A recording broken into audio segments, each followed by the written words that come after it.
USCHO.com. This is the USCHO Game of the Week podcast from U.S. College Hockey Online at USCHO.com.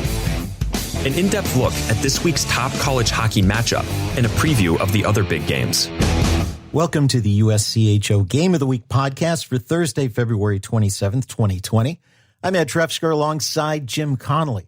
This episode is sponsored by the NCAA Frozen Four, April 9th and 11th in Detroit. For tickets, visit ncaa.com/Frozen4. This week's Game of the Week has number 7 Clarkson at number 1 Cornell. There's a lot on the line in pairwise rankings and in national status, but it's an even bigger weekend in the ECAC. And joining us to preview this week's USCHO Game of the Week is Clarkson head coach Casey Jones. And Casey, it's not too often that the commissioners get it right, but when they scheduled Clarkson and Cornell on the final weekend of the season, it has the opportunity to potentially be a game for the ECAC championship.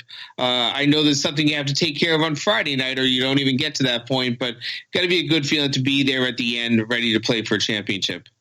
Well, you set your sights on the start of the year. You know, you have multiple opportunities to do that. We didn't have an in-season tournament this year, which was disappointing after a few years where you get a chance to prep yourself for that. And but you certainly have the regular season, the playoffs, and the postseason. So there's not many opportunities, and this is one of them. So that to still have it dangling there in front of us is exciting.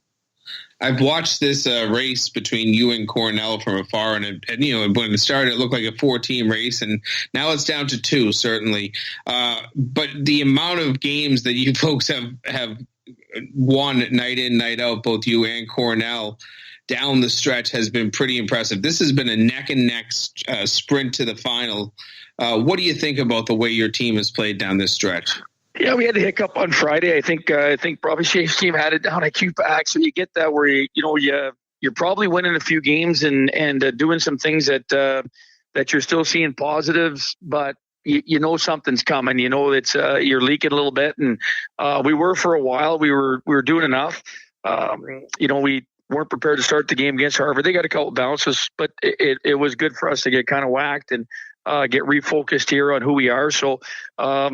We tuned in Saturday night against a good Dartmouth team and played well, and hopefully that carries you. We've had a good week of practice, although we're gonna skip practice here on Thursday with the weather. We're just gonna get on the bus here as quick as we can and get out of town. It's nasty weather here right now. Want to make sure before the real bad stuff comes in there, we get our athletes safely down to the Hamilton area. We've talked a little bit every time we get you on the phone about some of these solid seniors you have in your lineup. Harold Z. Eggle is the leader of that, but Devin Brousseau, Zach Chekos. Talk to me about the senior class and the amount of leadership it's been able to provide, as small a class as it is. Yeah, well, it started with 9. There's 3 guys gone that already signed on us here with it, with Kylie and Sturm and Rempel. So it's a pretty talented class right from the get-go. But we've got really good character in the class and really good work ethic. And so you get a real pull from them, eh? One of the things we knew come into the season is you knew you had primary scoring with Brousseau and Eagle. So it was a situation where you knew you were getting that from them. They already proven that. And when you can have proven scores, it goes a long way.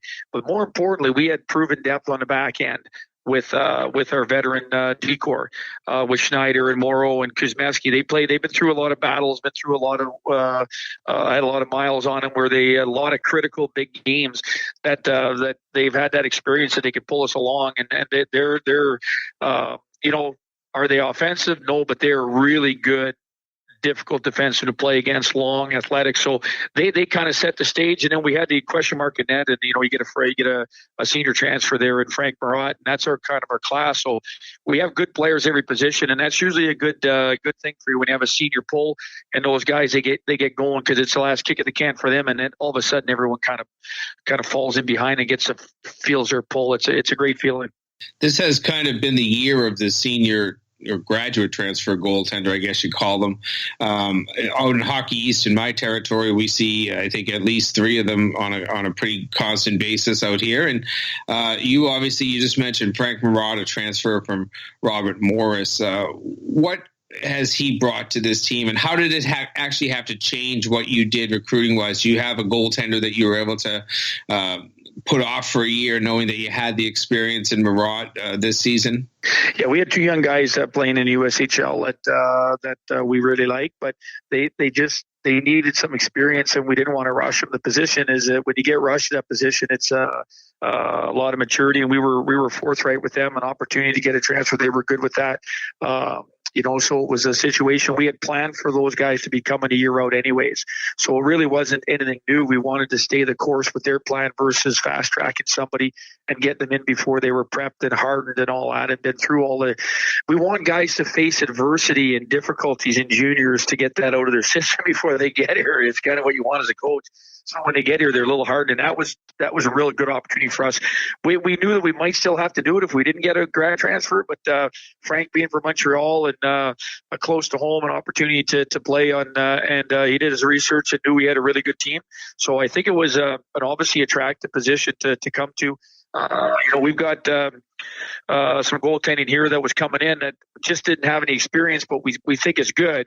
So it was competition for the position. He was prepared for that, and he's kind of taken it and run with it. His composure and his calmness is what you want from an experienced goaltender, and that's what he gave us right from the get-go.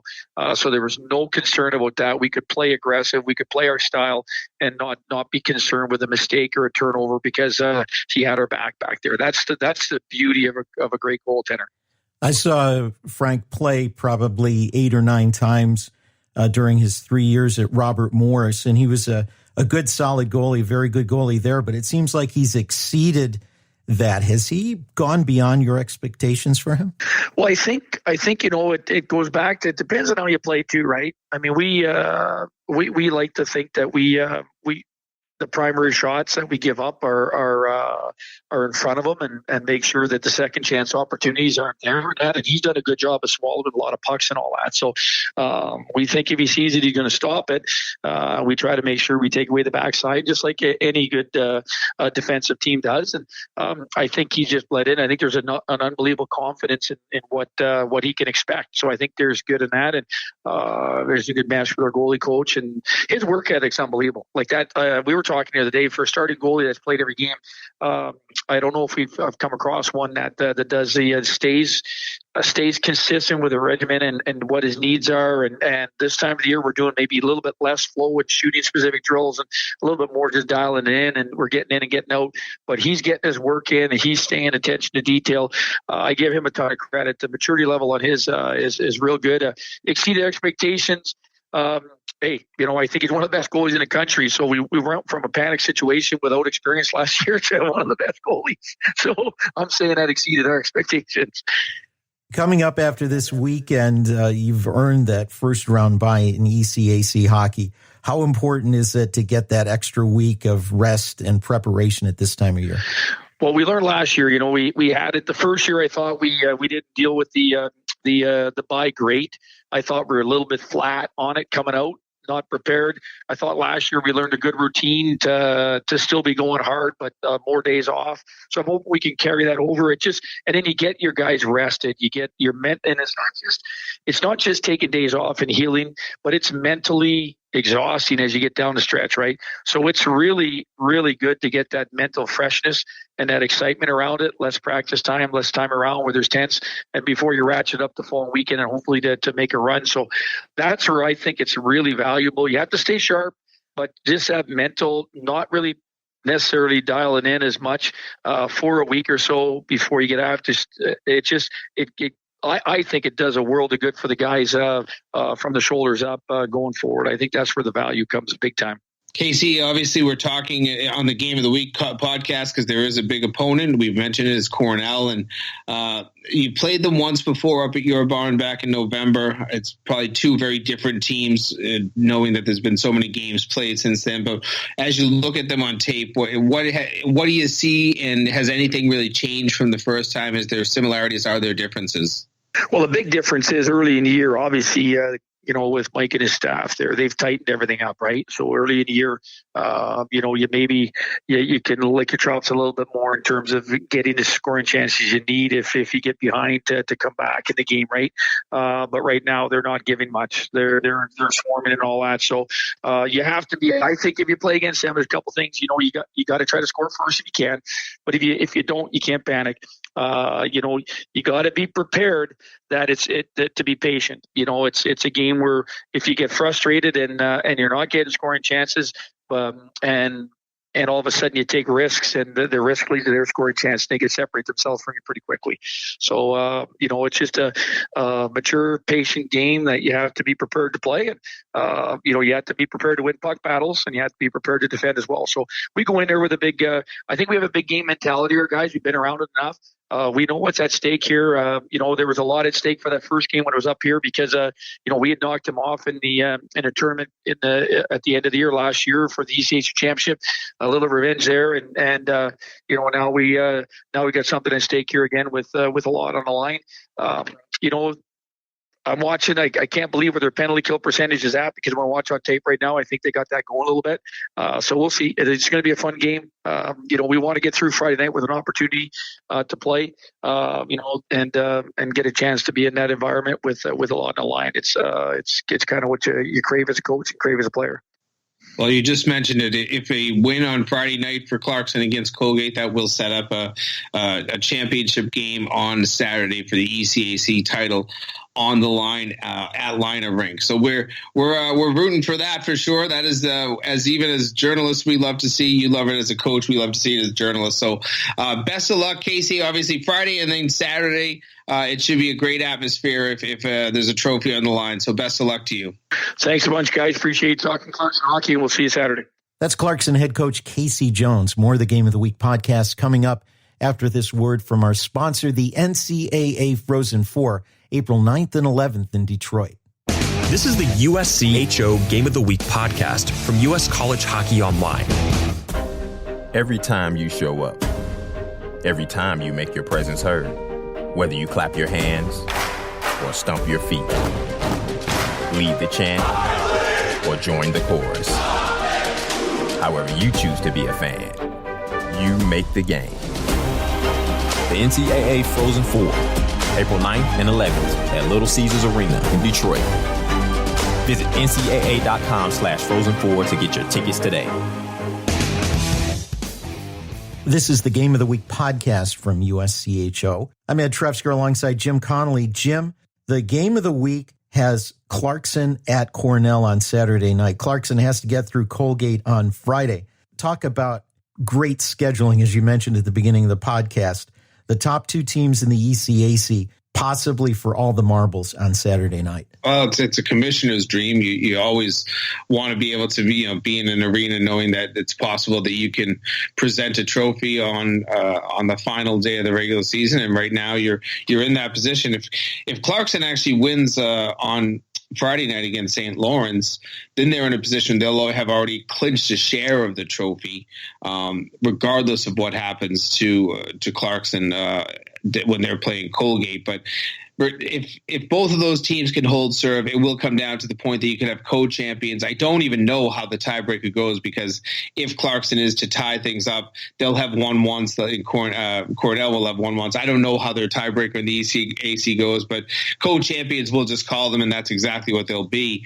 But it's great. I mean, I think it's fantastic to have two of your best teams, and the fact that one of those teams just jumped into the number one spot in the national poll this week. So you've got two really highly ranked teams. And you mentioned at the start of this segment, this is as big for the Pairwise as well as it is for winning an ECAC championship, because Cornell is in the top four right now, and it feels like they're in there with some solidity. But Clarkson, they're trying to move on up, and they'd love to get up to maybe somewhere around 5 or 6, make it more compelling for them to stay around the East instead of heading west at any point.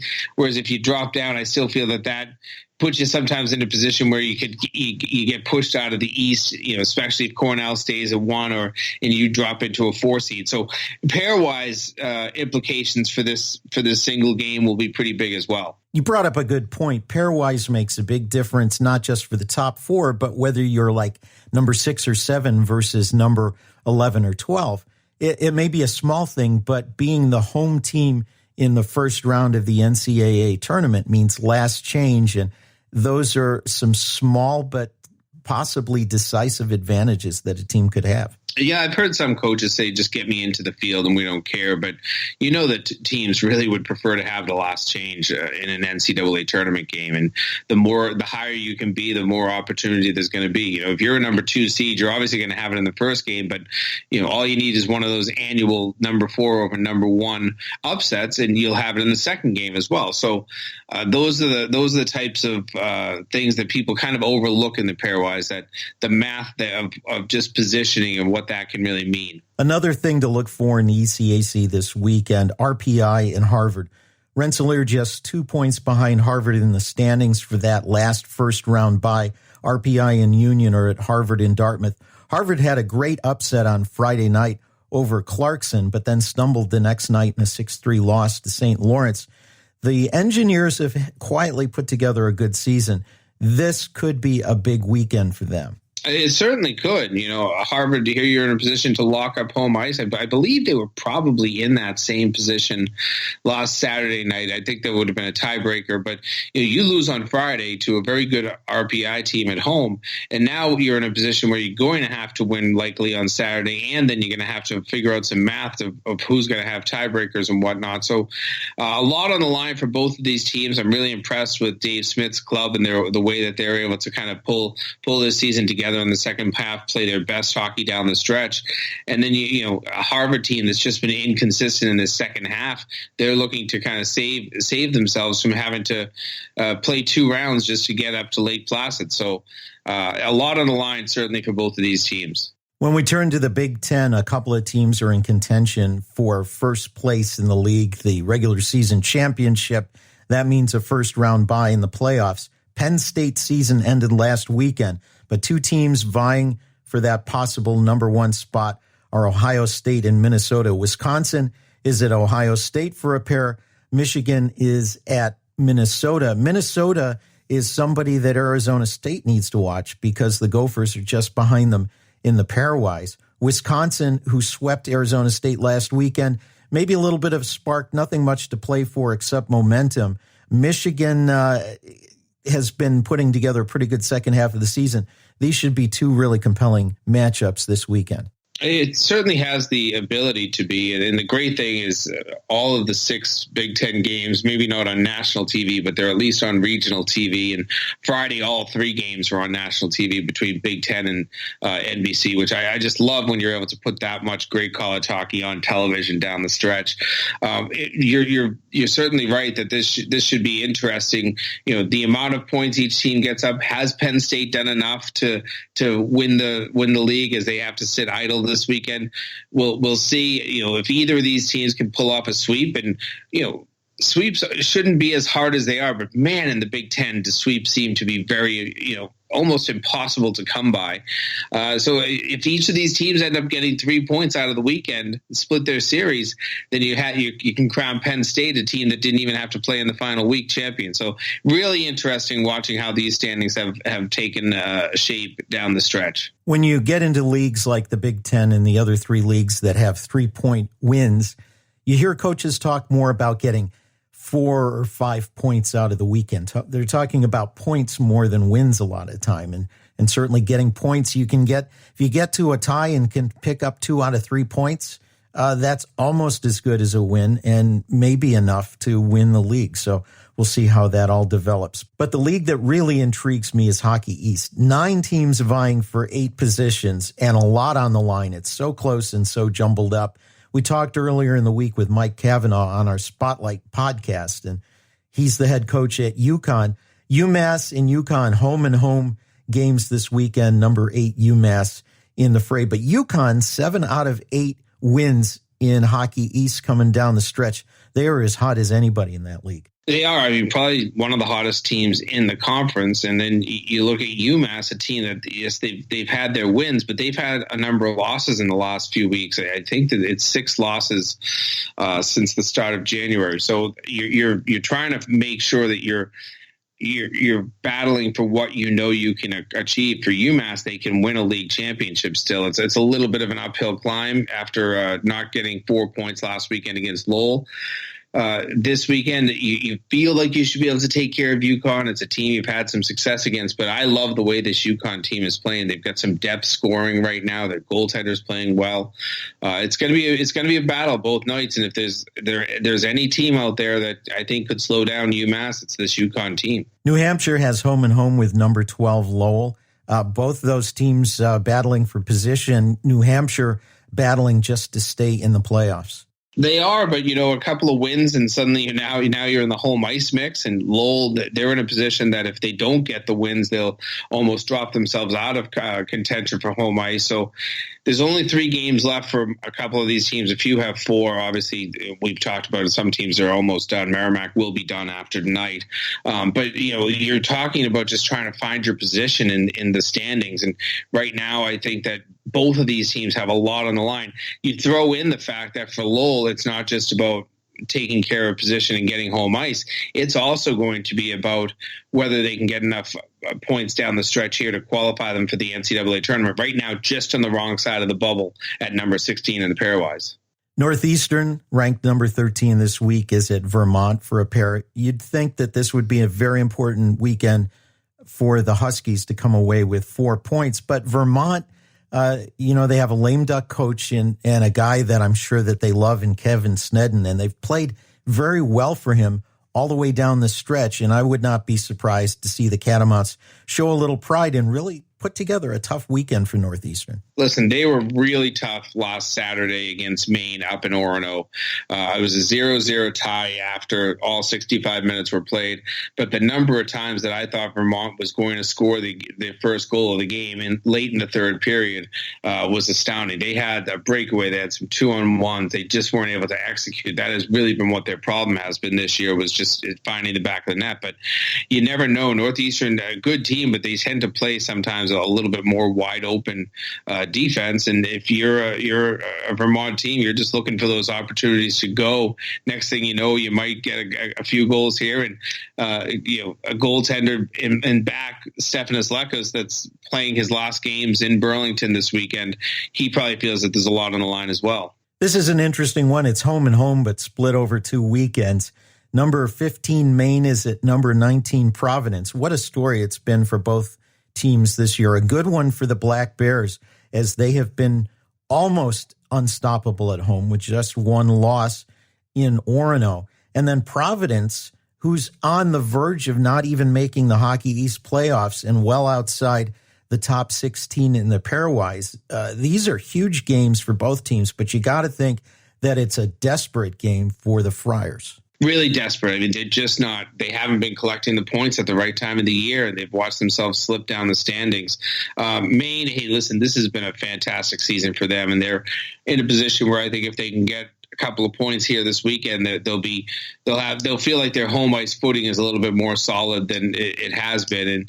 And for them to get home ice, this is something that people just didn't expect. But they did have a lot of games down the stretch. I thought they had a tough front-loaded schedule. They've played well down the stretch. They've won most of those games. I think they would have loved that extra point last weekend against Vermont on the second night, but unable to get that, it puts a little pressure on here to try to find a way to get a win. But Providence, this is their last home game. It's their senior night. They've got to find a way to turn things around and play don't forget, the season started between these two teams way back in October.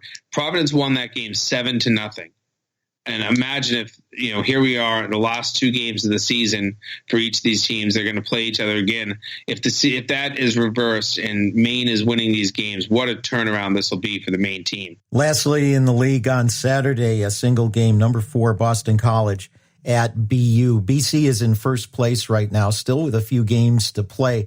Boston University, depending on what else goes on over the weekend, could end up in a very good position for home ice, or they could be on the edge of being eliminated from the playoffs. It's that tight. Yeah, it certainly is. And, if BU got swept by UConn last weekend, if they pull some points out of that, it's a totally different outlook for Boston University. And instead, they're now in a precarious spot, probably going on the road in the first round. But also you're looking at the fact that you might miss the playoffs if you don't start to sharpen and play better. And Boston College is not exactly the opponent you want. This is a BC team that has played very well of late.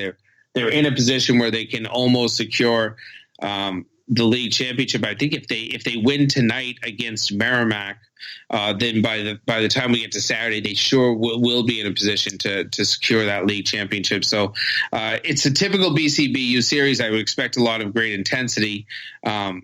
It's just not the series that maybe a lot of people thought when they were probably about halfway through the season, where they thought this might be a season that might decide the league championship. Well, let's turn to the NCHC. The only game between two ranked teams has a series with number 16 Western Michigan at number 3 North Dakota. It's never easy to go in and play at Engelstad Arena, but the Broncos have been playing very well since the semester break. They've gotten a little bit more healthy, and North Dakota showed some vulnerability, although with some players out of the lineup last weekend against St. Cloud State. But a huge series here for both teams. North Dakota to try to salt away the league regular season title, and Western Michigan to make a move up the standings. And Western's coming off a split with Minnesota Duluth, albeit that was at home. But you said it; they've been playing some great hockey down the stretch here. You look at their schedule; it's just win, win, win, win, win. A loss at Nebraska, a tie, and a shootout loss to Miami. Those are two that probably kind of stick in their craw a little bit. But you can go all the way back to January 17th. Until they lost to Minnesota Duluth last Saturday night, I believe it was. They hadn't had a loss since January 10th. So they've been playing some of their best hockey. I think that this should be a very hungry North Dakota team after going on the road and getting swept last weekend. But I would expect our good friend Brad Schlossman, I'm sure will be following this. I would expect North Dakota to come out in their black uniforms on Friday night. They call them their business suits. They seem to put them on when they want to get a little bit more serious. And I think this will be one of the games North Dakota suddenly wants to be a little bit more serious about. The other matchup, number 6 Denver for a pair at St. Cloud State. Brett Larson's team, the Huskies, are a very young team. Started out slowly. They've worked their way up to a 500 record. And they've got some great wins under their belt in the last half of the season.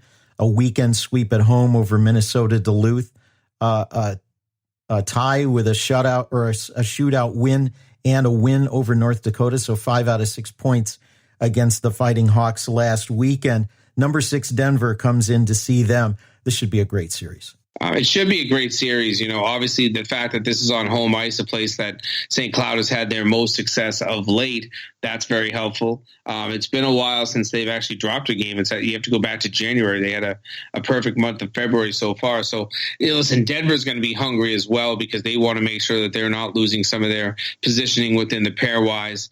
So it should be two teams. St. Cloud State, they know what they're playing for. They're playing to try to get some points and move up and have a chance at home ice in that first round. It's a long shot for them, but still the fact that they're in this, when you think of the start to the season that they had, is quite remarkable. It's a great second half. It's something they need to really be proud for, and hopefully have some momentum as they head into the playoffs. It's 2 tough series this weekend against Denver, and then next weekend heading on the road to Minnesota Duluth. 2 tough series to close your season, but these are the type of series you want to be playing as you head into the playoffs. Get your team into a playoff mentality. In the WCHA, we talked about the ECAC doing a great job of scheduling. How about number 2 Minnesota State for a pair at number 11 Bemidji? Yeah, there's 2 weeks left in that season, so maybe it wasn't exactly perfect, but you always want those top teams playing right down the stretch. And listen, we talked about it a little bit off the air. Minnesota State they're a point away from clinching the title outright in the WCHA, and they have 4 games to get that 1 point. I think that they'll be set there. So maybe this isn't about playing for a championship, but what it is about for Bemidji is the opportunity to further move up the pairwise. They've played their way into the tournament if it started today, and when you look at a team like Minnesota State, as high as their RPI is, there's probably nobody better that you could beat at this point to earn some more points and just move yourself further up those pairwise. So I think even if they could split this weekend with Minnesota State, they're going to move up the pairwise a little, and that's big because they're so close to the bubble right now. They're not right on it, but they're very close to it. You just want to continue to solidify your position, get up to 13, 12, 11. You're going to feel a lot better heading into the playoffs. Elsewhere in the WCHA, Alaska and Bowling Green are tied. They're both vying for the last home ice spot in the quarterfinal round in that league. Bowling Green is at Alabama Huntsville. Alaska Anchorage visits Alaska for the Governor's Cup. You got to think both Alaska and Bowling Green need to hold serve on those games this weekend. They're very important for league standings for both of those teams, who are certainly well outside the pairwise bubble right now. Yeah, I mean, it's not. This is really about home ice, and you look at both of these series and say, okay, both of them should take 2 wins. You know, Alabama Huntsville has really been struggling of late. Anchorage that has not had the best season. The one thing that I look at in this whole thing is obviously Bowling Green will be on the road. You get some travel involved. I still would expect them to be able to get 6 points, but Anchorage and Alaska, when these two teams play, it's a battle. It's just like BCBU, Michigan State, Minnesota, Wisconsin. I don't care. This is a battle, and if you're Anchorage, you're looking to kind of put into play, put your big brother, little sister, I don't care how you look at them. You want to put them in their place and make sure that they know who's who. And here's your opportunity. Go on the road, win the Governor's Cup. It would be something big for Anchorage. And it just means that road for Alaska, just not as easy maybe as it is for Bowling Green. It's going to be hard to get 6 points out of this weekend for Fairbanks. When we turn to Atlantic hockey, it's strange in the last weekend of the season to have so much already decided in that league. American International and Sacred Heart are the first 2 seeds. Army and RIT are going to be either 3 or 4, and Mercyhurst is 11, but there's a lot to battle for. Want to start with one thing, AIC dropping a game on Wednesday night to Sacred Heart, ending an 11-game winning streak. AIC is at Army West Point on Saturday. Last game, single game for both of those teams. What's really interesting about that, Army with a win stays in contention for 3rd place in the league, but AIC, this one may mean more emotionally than anything else, because I don't think you want to go into your first round bye in the playoffs having lost your last 2 games. That's not great for momentum. The other thing to add to that, Eric Lang, head coach for the Yellow Jackets, a longtime assistant for Brian Riley at Army, but interesting from an emotional standpoint there. I think you're right. And listen, we don't know the situation for AIC. Did they rest some guys against Sacred Heart? They knew that they had clinched things. It's always, I've talked to many coaches, and you even heard Casey Jones say a little bit earlier in this podcast, it's not the worst thing to lose a game down the stretch.